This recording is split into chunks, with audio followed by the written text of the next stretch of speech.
जय गुरुदेवा जगत गुरुदेवा जय गुरुदेवा जगत गुरुदेवा जय गुरुदेवा जगत गुरुदेवा जय गुरुदेवा जगत गुरुदेवा जय गुरुदेवा। ओम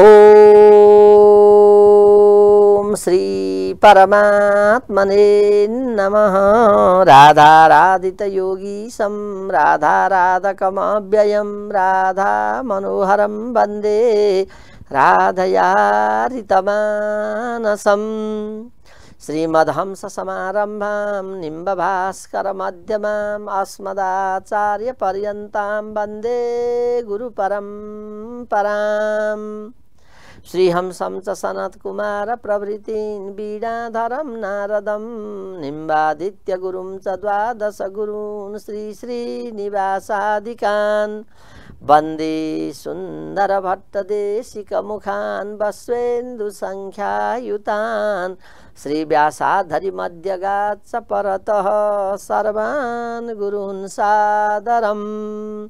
राधाराधितयोगीशं राधाराधकमव्ययं राधा मनोहरं वन्दे राधयारितमानसम्। तीर्थमयी नेपाल जनन्यै नमः। सेतीभेरी महाकाली गण्डकी कौशिकी अनि पखाल्छिन् पाप कर्णाली हजारौं जन्मका पनि जय जय श्री राधे।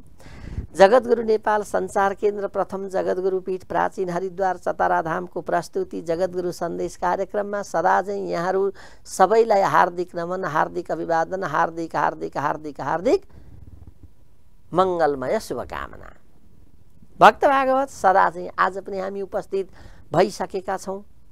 केही बुझौँ, केही जानौँ, देशका लागि केही गरौँ र देशका लागि गर्नुभन्दा पहिले आफूले आफूलाई चिनेर म को हुँ, मेरो कर्तव्य के हो, मैले के गर्नुपर्छ, मै किन यो धरतीमा आएँ, केवल खान लाउन र मोज मस्ती गर्न अनि मर्नका लागि मात्रै आएको हुँ कि म जन्मनुको पछाडि केही अर्थ पनि छ, केही कारण पनि छ, केही रहस्य पनि छ र मेरो केही महत्त्वपूर्ण भूमिका पनि छ भन्ने हामीले बुझ्नुपर्छ कि पर्दैन।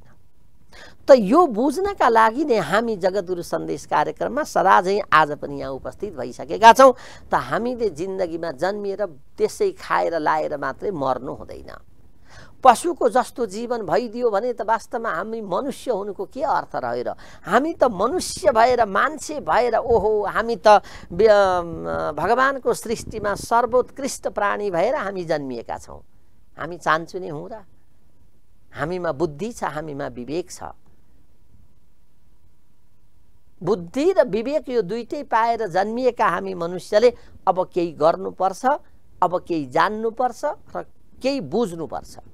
सबभन्दा पहिलो कुरा त हामीले मान्छे भएर जन्मिएपछि जन्मदैमा मान्छे हुन सकिन्न, यो कुरा बुझ्नु पर्यो।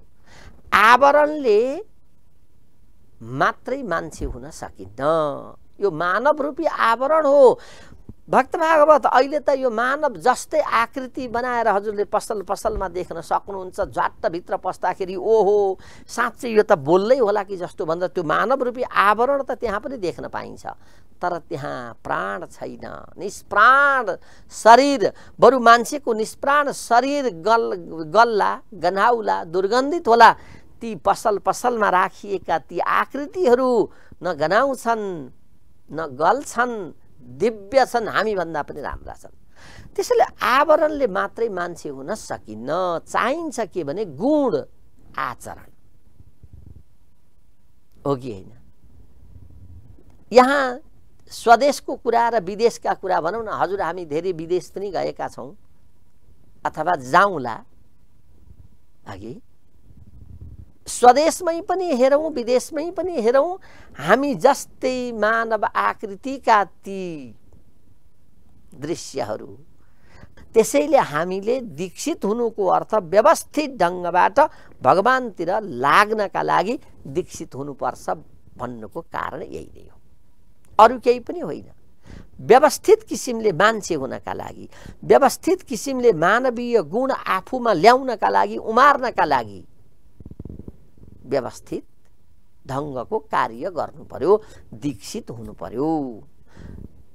दीक्षित नभइकन पनि हामी जीवन चल्दैन र भन, चल्छ तर व्यवस्थित हुँदैन, त्यति हो। जानुपर्ने ठाउँमा पुगिँदैन, बुझ्नुपर्ने कुरा जानिँदैन, थाहा पाउनुपर्ने कुरा थाहा पाउन सकिन्न, प्राप्त गर्नुपर्ने कुरा प्राप्त गर्न पाइँदैन। बस अब हुने कि नहुने यति हो, रोज्ने आफैले हो।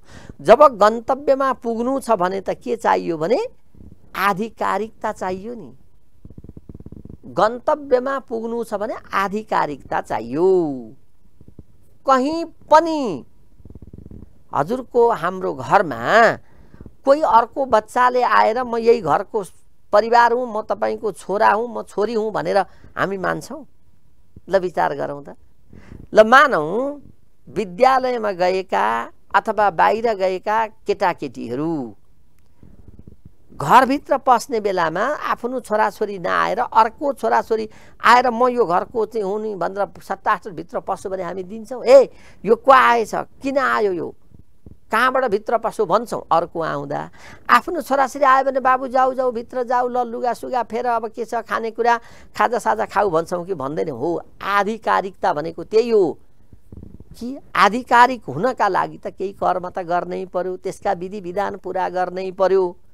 नत्र भने त सामान्य ढङ्गबाट मात्रै चल्दाखेरि त जीवन पनि सामान्य नै हुन्छ। त यसरी अगाडि बढ्ने क्रममा भक्त भागवत हामीले पूर्व प्रसङ्गमा पनि व्याख्या गरेकै हो कि हामी चर्चा गरिरहेका थियौँ र हामी गरि पनि रहन्छौँ। किनभने जसले राम्रो काम गर्छ त्यसैको चर्चा गर्नुपर्छ, जसले राम्रो काम गर्छ त्यसैको पछि लाग्नुपर्छ, त्यही व्यक्तिको मात्रै हामीले प्रशंसा गर्नुपर्छ जसले सबैको भलाइ हुने काम गर्छ। त्यही न हो, अरूको त हामी चर्चा गर्दैनौँ। त हामी चर्चा गरिरहेका थियौँ हाम्रा जगद्गुरु, नेपालका एकमात्र आधिकारिक र ऐतिहासिक जगद्गुरु अनन्त श्री विभूषित बाल सन्त मोहन शरण देवाचार्यज्यूको। त उहाँलाई हामीले प्रसङ्गमा किन ल्याएका थियौँ, चर्चामा किन ल्याएका थियौँ भने उहाँबाट गरिएका कार्यको हामी वर्णन गरिरहेका थियौँ नगि। त वर्णन गर्ने क्रममा मैले यहाँहरूलाई देखाइरहेथेँ पूर्व प्रसङ्गमा एउटा पुस्तक, अहिले पनि यहाँहरूले देख्न सक्नुहुन्छ र यसको शीर्षक छ पौराणिक वाङ्मयमा नेपाल राष्ट्रको महिमा। अब यहाँनिर हामी विचार गरौँ है। नेपाल भन्ने राष्ट्र बडा विचित्रको राष्ट्र हो। पूर्व प्रसङ्गमा सायद यहाँहरूले बिर्सनु भएको छैन होला, 7 वटा द्वीप मध्येमा सबभन्दा महत्त्वपूर्ण जम्बूद्वीप, जम्बूद्वीपमा पनि महत्त्वपूर्ण स्थान वाराणसी, वाराणसीको 4 गुणा बढी पाशुपत क्षेत्र। ल यो त यहाँहरूले मैले पनि भनेकै हुँ, यहाँहरूले पनि सुनिराख्नु भएको। त पाशुपत क्षेत्र यो देश पशुपतिको देश, यो देश देवादिदेव महादेशको देश, यो देश वैष्णवहरू मध्येका उत्तम वैष्णवानाम यथा शम्भु भागवतको उद्घोष, यो परम वैष्णवको देश नेपाल। अनि अब हामी विचार गरौँ, हाम्रो राष्ट्रदेव नै वैष्णव हुनुहुन्छ भने, जो भगवान शिव भगवान श्री कृष्णको अत्यन्त प्यारो हुनुहुन्छ भने त उहाँका हामी सन्तान कसका प्यारा भने त? अगेन अब हामी विचार गरौँ, यस्तो रहस्यमय कुरो त हामीले बुझ्नै पाएका छैनौँ भक्त भागवत। हामी त वास्तवमा दौडिएका छौँ। मृग तृष्णा नि, मृग तृष्णा हुन्छ नि, मृग बिचरा तिर्खाएको मृगलाई लगेर मरुभूमिमा छोडिदिनुपर्छ अरे। बस पर हेर्छ, पानी टल्किए जस्तो देख्छ, त्यो बालुवा टल्केको तिर्खले भुतुक्क भइरहेछ, त्यहाँ पो पानी रहेछ भनेर दौडिँदै जान्छ, त्यहाँ पानी छैन, फेरि अलि पर हेर्छ, त्यहाँ पानी जस्तो देख्छ, अनि त्यहाँ पुग्छ, त्यहाँ पानी छैन, गर्दा गर्दै गर्दा गर्दै पानीको खोजीमा दौडदा दौडदै उसको प्राण पखेरु उड्छ। जसरी आज हामी त्यस्तै भएका छौँ। हामीले हाम्रो देशको महत्त्व बुझेकै छैनौँ। यो देश नेपाल के हो, हामी नेपाली कस्तो ठाउँमा जन्मिएका छौँ भन्ने कुरा ल आजसम्म हामीलाई कसले बताइदियो त? यसो एकचोटि यहाँहरू औँला गनेर सोच्नुहोस् त। हामीले भागवत धेरै सुन्यौँ होला, देवी भागवत हामीले धेरै सुन्यौँ होला, गणेश पुराण पनि हामीले धेरै सुन्यौँ होला, वराह पुराण पनि हामीले सुन्यौँ होला, शिव पुराण पनि हामीले सुन्यौँ होला। 18 पुराणहरूमा लगभग नसुन्ने हामी कमै छौँ र सबभन्दा धेरै सुन्ने त हाम्रो भागवतै हो। हामी सबैले सुन्ने भागवत, दुःख पर्दा पनि भागवत, सुख हुँदा पनि भागवत। अलिकति केही जम्मा पारियो धन मोक्ष प्राप्ति गर्ने हुँदाखेरि पनि भागवत भयो कि होइन? त्यो भागवत, यो भागवत, यी 4वटा अक्षरको आफ्नो आफ्नै महत्त्व छ। त्यसैले भागवत। त भागवत कहाँबाट जन्मियो? कुन कारणले भागवत जन्मियो? ल विचार गरौँ। कौशिक्याप उपस्पृश्य बागवज्र विशसर जह। बस जब आफ्ना पिताश्रीलाई सर्पको माला लगाइदिएको खबर सुने नि छोराले, होइन? त्यस पछाडिबाट उनले तुरुन्तै विचार गरे, ए कुन बदमास आएछ मेरो पिताश्रीलाई चाहिँ यसरी मरेको सर्पको माला लगाइदिने, लौ हेरौँ त भनेर अनि कौशिक्याप उपस्पृश्य, कौशिकी नदीको जललाई लिएर बाघ वज्र विशसर बाण, वचन रूपी बाण उनले छोडिदिए। के छोडिदिए त भन्दा आजको अब 7 दिनमा यही सर्पद्वारा डसेर नै उसको मृत्यु होस्। लज्जा लगाइदिएको कसले थियो? राजा परीक्षितले। अब यो कुरो थाहा पाइसकेपछि अब परीक्षितलाई बडो आपत पर्यो। अब के गरौँ र कसो गरौँ? आपत यो अर्थमा मर्छु भन्ने कुरा होइन। अब यो बाँकीलाई हामीले कसरी, मैले यो 7 दिनलाई कसरी उपलब्धिमूलक बनाऊँ भनेर उनले सोच्दाखेरि नै भागवत जन्मियो। भागवत सुन्ने क्रम सुरु भयो। त त्यस्तो नेपाल भागवतको जन्मदाता, त्यतिका कारणले भागवतको खोजी भयो, भागवत सुन्ने क्रम सुरु भयो भने त्यस्तो देश नेपाल। अब भागवत भन्दाखेरि हो कौशिकीको जल लिएर गरे भन्ने कुरा चाहिँ धेरै विद्वानहरूले भन्नुहुन्छ, धेरैले भन्नुहुन्छ, होइन? कौशिकीको जल हातमा लिए, उनले यस्तो चाहिँ श्राप दिए, त्यस पछाडिबाट उनी अब जीवनमा सुधार, स्वार्थ कथा मोडिन्छ। अब कहाँबाट कहाँ पुग्छ। तर जहाँ जानु पर्ने थियो कौशिकी नदी भनेको कहाँ छ? अघि होइन? त्यो कौशिकी नदी भनेको कुन राष्ट्रमा छ, कुन राष्ट्रको पनि कुन क्षेत्रमा छ, त्यो कौशिकीको महत्त्व के रहेछ, त्यो कौशिकीको जलमा कति तागत रहेछ, यो कुरा हो नि। त्यतातिर चाहिँ धेरै विद्वानहरूले प्रवेश गरेको सुन्न पाइँदैन। ल हेर्नु, हामी त्यहीँबाट ठगिएका छौँ। कौशिकी कहाँ छन्? त्यो कौशिकीको जलमा कति तागत रहेछ र त्यो कौशिकीको जलका कारणले गर्दा भागवत अब त सबैको घर घरमा पुग्न थाल्यो। ल भागवतको बीज, भागवतलाई घर घरमा पुर्याउने कारण के रहेछ त भन्दा कौशिकी नदीको जल हो। अब हजुरले भागवत कहिले काहीँ लगाउनु भयो भने यो कुरा सोध्नु होला व्यास महाराजजीलाई। व्यासजी के हो साँच्चै यो कुरा हो त भनेर अवश्य सोध्नु पर्दछ। केवल मतलब कथामै मात्रै नि, कथालाई कथाकै रूपमा मात्रै लिएर लट्ठ हुनुहुन्न के भक्त भागवत।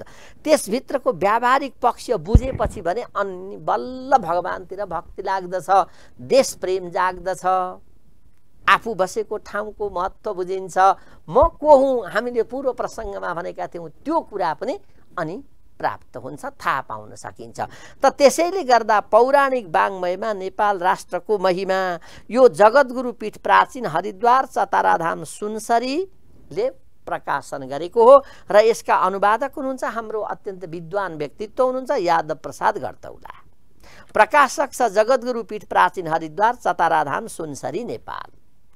त यो सदिच्छा कसको हो त? फेरि चाहियो नि त एउटा सदिच्छा कसैमा हुनु पर्यो, त्यसै त कुनै काम हुँदैन कि यो नेपालको बारेमा खोजी नीति गरौँ, नेपाल के हो कस्तो हो, हामी कस्तो देशमा जन्मिएका हौँ, अब हामीले यो नेपालको खोजी नगरे हामी के हौँ त? यो त साह्रै नालाग्दो, जसको काखमा बसेर खाई खेली गरेर हुर्की बढी गरेर हामी अगाडि बढ्न सफल भएका छौँ र गरी खान सक्षम भएका छौँ भने त्यस्तो नेपालको बारेमा खोजी नीति गर्नुपर्ने हो। अब गर्नुपर्छ भन्ने त्यो सदिच्छा कसलाई आयो त भन्दा हाम्रा जगद्गुरु अनन्त श्री विभूषित बाल सन्त मोहन शरण देवाचार्य महाराज श्रीलाई आइदियो। अब भगवानले कसैलाई दिनुहुँदो रहेछ? जसलाई अलि बढी माया गर्नुहुन्छ त्यसैलाई सबैले दिने त रहेछन् नि, होइन? घरमा पनि त्यही हो, भान्सेसँग नजिकै भएको मान्छेले अलि बढी खान पाइहाल्छ, होइन? भण्डारेसँग नजिक हुने मान्छेले केही न केही बढी कुरा पाइहाल्छ। अब बालसन्त महाराज निम्बार्क सम्प्रदायमा दीक्षित हुनुहुन्छ र निम्बार्क सम्प्रदाय यस्तो जो सबै सम्प्रदायको छाता नै हो भने फरक पर्दैन। किनभने हुन त यहाँ विभिन्न सम्प्रदायमा हामी दीक्षित छौँ, हामीसँग विभिन्न सम्प्रदाय छ, द्वैत सम्प्रदाय छ, अद्वैत सम्प्रदाय छ, द्वैताद्वैत छ, विशिष्टाद्वैत छ, नभएको हो र? तर ती सबैलाई समेटेर छाताको रूपमा काम गरेर सबैको छहारी बनेर हिँड्न सक्ने सम्प्रदाय चाहिँ कुन हो त भन्दा आनन्दसँग पूर्वाग्रह नराखिकन भन्दा है भक्त भागवत। यहाँ त कस्तो छ भने पूर्वाग्रहले पनि ठुलो काम गरेको छ। फेरि यस्तो पनि हुन्छ र भनेर त्यो भनेको पूर्वाग्रह। यथार्थको धरातलमा वास्तविकतालाई बुझेर आँखा चिम्लेर ल सत्य र तथ्य कुरालाई चाहिँ मनन गरौँ है त भनेर हामी यदि खुला दिलले आँखा चिम्लेर सोध्छौँ भने निम्बार्क सम्प्रदाय वास्तवमा सबैको छाता सम्प्रदाय हो। किन भन्दा चाहे हामी विशिष्टाद्वैत भनौँ, चाहे हामी अद्वैत भनौँ, होइन, चाहे हामी केही भनौँ, तर त्यसभित्र गएर सबैमा समेट्न सक्ने चाहिँ द्वैताद्वैत सम्प्रदाय, द्वैताद्वैत सिद्धान्त। निम्बार्क सम्प्रदाय, निम्बार्क महाराजजीले हाम्रो जगद्गुरु आद्य जगद्गुरु जो निम्बार्कजी हुनुहुन्थ्यो उहाँले टक्कसँग एउटा विचार गरिदिनु भयो, अब यसरी चल्दैन, अब हामी बाँडिनु हुँदैन, हामी वेदको आधारलाई लिएर वेदलाई लिएर हामी टुट्नु हुँदैन, वेदलाई सम्झेर वेदको बारेमा व्याख्या गर्दै जाँदा हामी फुट्नु हुँदैन, हाम्रा धर्मशास्त्रहरूमा भएका कुराहरूलाई लिएर हामीले एक अर्कालाई छेडछाड गर्नु हुँदैन। ओहो, गर्न त हुन्छ है, हुन्छ, गर्न त पाइन्छ, तर किन नगर्ने त भन्दा यो गर्दा कमजोर भइन्छ, कमजोर, हामी कमजोर हुनु हुँदैन, त्यसैले हामी त बलियो हुनुपर्छ भनेर उहाँले द्वैताद्वैत सम्प्रदायको प्रतिपादन गर्नुभयो। त्यसैले भक्त भागवत हामीले विचार गर्दाखेरि यही कुरालाई विचार गरेर अगाडि बढ्नुपर्छ र यही क्रममा हाम्रा जगद्गुरु महाराज श्रीले निकालिदिनु भयो पौराणिक वाङ्मयमा नेपाल राष्ट्रको महिमा। अब यहाँ के छ त म हजुरहरूलाई यो सुनाउँछु, किनभने जगद्गुरु सन्देश कार्यक्रम हामीलाई अत्यन्त व्यावहारिक बनाउने, हामीलाई मानव बनाउनका लागि आवरण र आचरण दुईटै रूपले मानव हुन सिकाउने कार्यक्रम हो। यो कार्यक्रममा हामी नियमित श्रोता बन्यौँ भने केही न केही हामीले केही जानेकै हुन्छौँ र मेरो कर्तव्य के रहेछ भन्ने कुरा हामी थाहा पाउँछौँ। जम्मा 112 पान्ना रहेको यो किताबमा यहाँ शीर्षकहरू आज हजुरलाई म शीर्षक सुनाउँछु है त। नम्बर 1, नेपालमा रहेका विभिन्न तीर्थक्षेत्रहरू 18 पुराणको आधारमा 72 साल पुष 20 गतेदेखि 29 गतेसम्म 20 जना ब्राह्मणलाई चतराधाममा महाराजजीको सदिच्छा बमोजिम त्यहाँ जम्मा गरेर ल 18 पुराणमा नेपालको बारेमा कहाँ कहाँ के छ खोजी गरौँ भनेर मूर्धन्य विद्वानहरूलाई लगाएर निकालिएको सार नहुनी धेरै दहीबाट नौनी निकाले जस्तै यो नौनीमा नेपालमा रहेका विभिन्न तीर्थ क्षेत्रहरू, नेपालका विभिन्न धार्मिक क्षेत्रहरू, कौशिकी नदी र बराह क्षेत्रको महात्म्य, त्रिशुली नदी, गण्डकी नदी र सालग्राम क्षेत्रको महात्म्य, गण्डकी महात्म्य, सालग्राम महात्म्य, नेपालका नदीहरूको महात्म्य, कोकामुख क्षेत्र महात्म्य, दारुकवन महात्म्य, कुमुदवती नदी, बाणगङ्गाको महात्म्य, पशुपतिनाथको महात्म्य,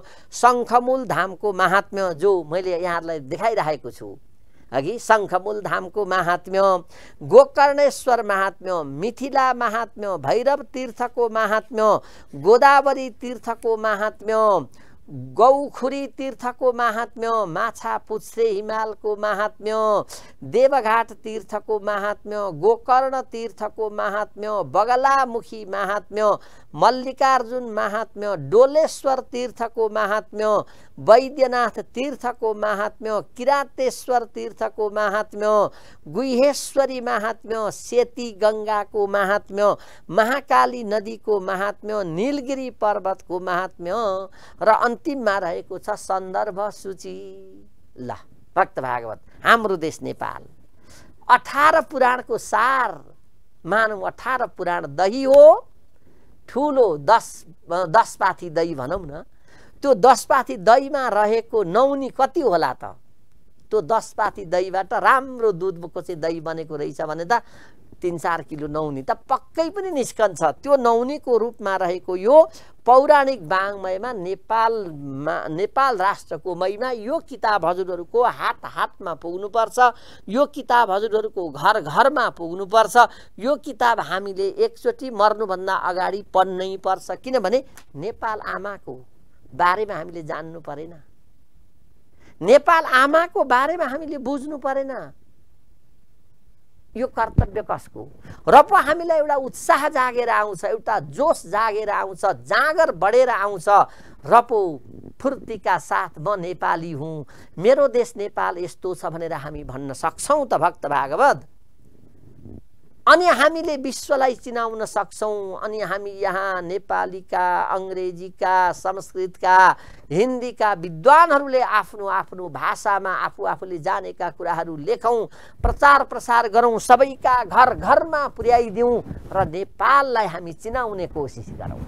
बस यो हजुर हाम्रो परम कर्तव्य हो, यो हाम्रो दायित्व हो। यो हामीले नगरिकन जीवन बितायौँ भने केही हुनेवाला छैन। केवल हामी कोरा रूपमा म धार्मिक छु, यता छु मात्रै भनेर धर्मले कहिले पनि त्यति मात्रै गर भन्दैन। अघि नै हामीले भन्यौँ मातृदेवो भव, पितृदेवो भव, आचार्य देवो भव, अतिथि देवो भव, यी धर्मका मूल सूत्र हुन्। किन मान भन्ने कुराको अब व्याख्या र यसै गरी आफ्नो जन्मभूमिको व्याख्या अब हामीले पढ्नै पर्छ।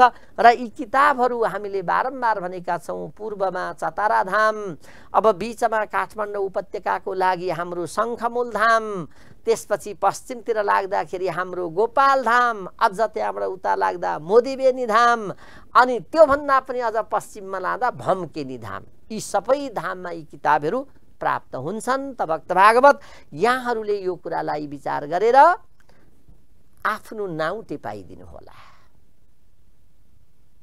हजुरहरूले मलाई पनि यो पुस्तक चाहियो, मलाई यो पुस्तक चाहियो भनेर यदि हामीले हेरेनौँ र हामी अरूमा मात्रै लागेर, अरू कर्ममा मात्रै लागेर, अरू सुसे धन्दामा मात्रै लागेर हामीले जीवन बितायौँ भने हाम्रो जीवन व्यर्थ छ। हामी मानव भएर जन्मनुको अर्थ कुनै रहँदैन।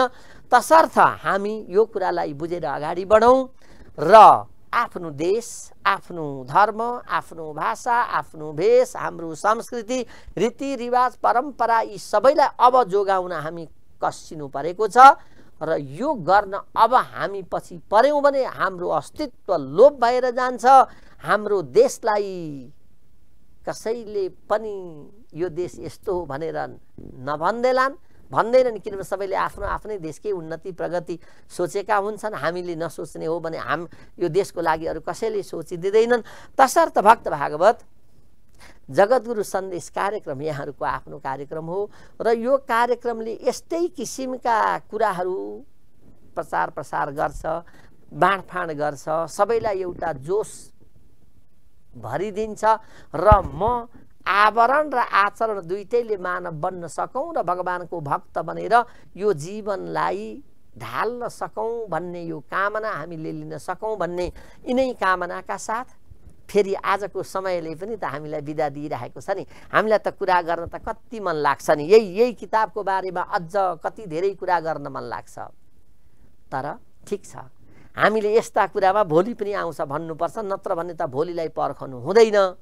तर यो जान्ने कुरामा, सिक्ने कुरामा मेरो भोलि पनि छ है भन्ने दृढताका साथ भन्न सक्नुपर्छ। भोलि हामीलाई अवश्य आउनेछ यस्ता कुरा सिक्न, तसर्थ भोलि अथवा अर्को दिन यिनै कुराहरू फेरि भनौँला, बाँडफाँड गरौँला र हामी अगाडि बढौँला। यसरी अगाडि बढ्न सक्यौँ भने पक्कै पनि हामी बल्ल नेपाली हुनुको अर्थ हामीले बुझ्न सक्छौँ र हामीले किन दीक्षित हुनुपर्छ भन्ने कुरा पनि थाहा पाउन सक्छौँ भन्ने यिनै कामनाका साथ आजलाई भने म हजुरहरूबाट बिदा लिन चाहन्छु। यहाँहरूको आजको दिन शुभ रहोस्, मङ्गल रहोस्। अब नेपाल राष्ट्रका लागि मैले केही गर्नुपर्छ भन्ने भावना चाहिँ जागृत भइहालोस् है भक्त भागवत, जागृत भइहालोस् र त्यो भावनाले हामी अत्यन्त पुलकित भएर अगाडि बढ्न सक्यौँ भने विश्वमा नेपाललाई चिनाउन सक्छौँ र यो गर्न सक्ने आँट खुबी हामीमा छ भन्ने यिनै कामनाका साथ अहिलेलाई भने हरि ओम तत्सत। ओम असतोमा सद्गमय तमसोमा ज्योतिर्गमय मृत्योर्मा अमृतम गमय। ओम शान्ति शान्ति शान्ति। जय जय श्री राधे। हिंदू राष्ट्र नेपाल का धरती पुत्र हामी,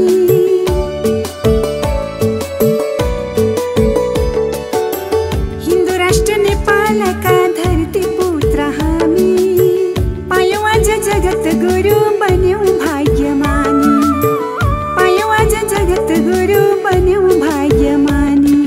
धन्य हो नेपाल, नेपालीको गौरव हाम्रो यहाँ स्थान बढेछ, आज नेपालकै मान बढेछ।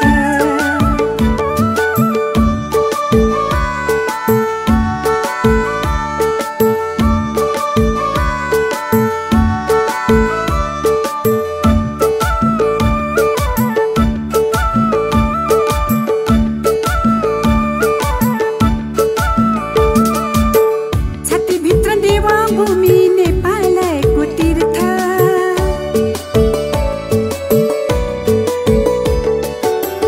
छातीभित्र देवभूमि नेपालको तीर्थ, खिलेको छ राष्ट्रियता सुन इष्ट मित्र, खिलेको छ राष्ट्रियता सुन इष्ट मित्र। धन्य हो नेपाल, नेपालीको गौरव हाम्रो यहाँ स्थान बढेछ, आज नेपालकै मान बढेछ।